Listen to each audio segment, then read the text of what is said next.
तहफ़्फ़ुज़ और एक पाकीज़ा और महफूज माशरे का मुतालबा करती है।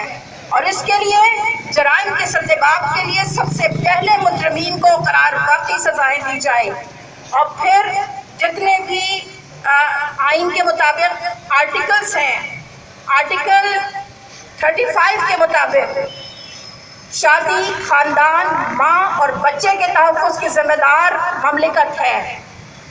37G के मुताबिक मुल्क के अंदर जितनी तशरीह फाहिशा है, जितना यानी ये ख़राब मटीरियल पूरे माशरे के अंदर सरायत किया जा रहा है, उसके सद्देबाब की ज़रूरत है। यानी जो कुछ मीडिया के अंदर आ रहा है, electronic media, print media, social media के ऊपर, हुकूमत वक्त की जिम्मेदारी है कि उन सारी चीज़ों को देखें और माशरे के अंदर एक पाकीज़ा माशरा, एक मुहज़्ज़ब माशरा तश्कील देने।